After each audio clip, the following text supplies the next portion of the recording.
Hi guys! Welcome back ulit sa aming YouTube channel! So for today's video, magluluto tayo ng masarap at tipid recipe na ulam. Kaya kung bago lang ikaw sa aming YouTube channel, ano pang hinihintay nyo? Mag-subscribe na kayo at i-click na yung bell button para like kayong update sa aming mga bagong videos.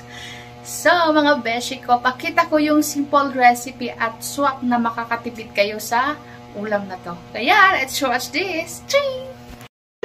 Welcome to my channel. Please like and share. Don't forget to subscribe and hit the notification bell for more update videos. At please follow and like our Facebook page, Mary Angeline Permin Vlog. Thank you! So, hello guys. So, meron tayong bawang at syempre, sibuyas. Iwain ko muna to. Yan, pakita ko.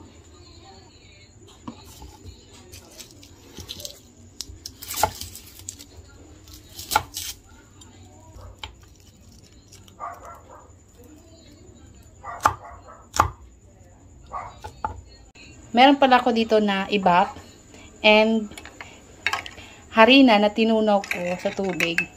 Kasi para makatipid tayo. Dahil wala ako nabiling cream kasi nga mahal. So, pwede naman yung harina.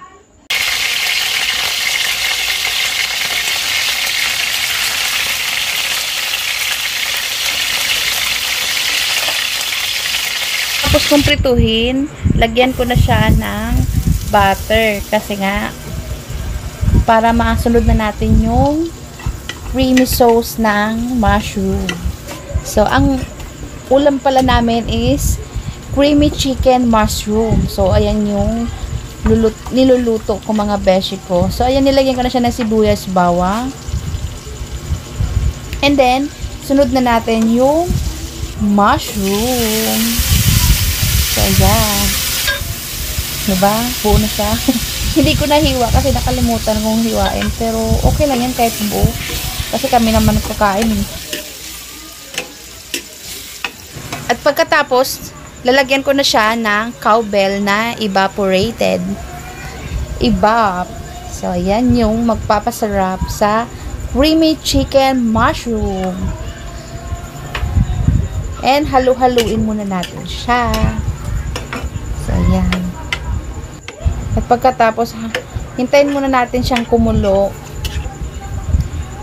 And lagyan ko ulit siya ng iba para parang kumulang yung nilagay ko. So, kayo na lang bahala kung paano karami yung ilalagay nyo na iba. So, pinakita ko lang kung paano ba ako magluto nito. So, ayan. Nilagyan ko na siya ng paminta. And then, luto na. Nilagay ko na pala yung pinirito ko na manok. So, ayan na yan. And nilagyan ko siya ng konting asukal. Isang kutsarita lang. Para mas creamy siya. Mas masarap. So, ayan. Malapit na siyang maluto.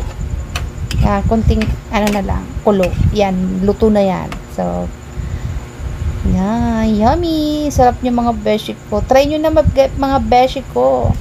Mura pa. Sarap. Yummy. So, ayan. Ready to eat. Yan.